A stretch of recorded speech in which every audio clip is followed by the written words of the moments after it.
Pandian store சீரியலில் அடுத்த வர எபிசோடில் நம்ம அம்மாச்சிக்கு முத்துவேல் சொன்னதெல்லாம் கேட்ட உடனே கதிர அப்படின்னா என் பிள்ளைக்காக தான் என்னை அப்படியெல்லாம் பேசி வீட்டை விட்டு வெளியே துரத்துனானா, இது தெரிஞ்சுக்காம எல்லாருமே அவனை கரிச்சு கொட்டியிருப்பாங்களே, எப்படியாவது இந்த விஷயத்த வீட்டில் எல்லார்கிட்டேயும் சொல்லி அவங்க எல்லார்கிட்டேயும் நான் மன்னிப்பு கேட்கணும், முக்கியமாக கதிர்கிட்ட நான் மன்னிப்பு கேட்கணும் அப்படின்னு சொல்லிட்டு அம்மாச்சி முடிவெடுக்கிறாங்க. அதுக்கு அடுத்ததாக வீட்டில் சக்திவேல் இல்லாத போது அம்மாச்சி இருந்துட்டு மாறிக்கிட்டேயும் வடிவுக்கிட்டேயும் சொல்லிட்டு நான் போயிட்டு கதிரை பார்த்துட்டு மன்னிப்பு கேட்டுட்டு வரேன் அப்படின்ற மாதிரி சொல்கிறாங்க. வேண்டாத்த, ஏற்கனவே நிறைய பிரச்சனை ஆயிடுச்சு, இதுக்கு மேலே நீங்கள் அந்த வீட்டுக்கு போகணுமா அப்படின்னு சொல்லிட்டு மாறி கேட்கவும், இனிமேல தாண்டி நான் அந்த வீட்டுக்கு போகணும் அப்படின்ற மாதிரி அம்மாச்சி சொல்லிட்டு நேராக கோமதியோட வீட்டுக்கு போகிறாங்க.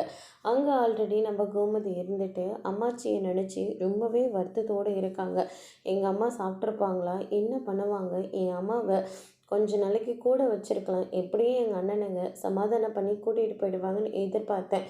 ஆனால் இவ்வளோ சீக்கிரமாக இவனாலே எங்கள் அம்மா என்னை விட்டுட்டு போகும்னு நினச்சி நான் கொஞ்சம் கூட நினச்சி பார்க்கவே இல்லை. என் அம்மா ஞாபகமாகவே எனக்கு இருக்குது அப்படின்ற மாதிரி சொல்லிக்கிட்டு இருக்காங்க.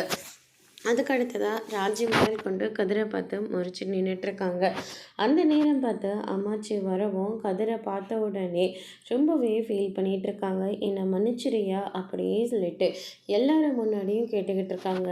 அதோடு இன்னைக்கான பிரம்ம முடிச்சிருக்காங்க.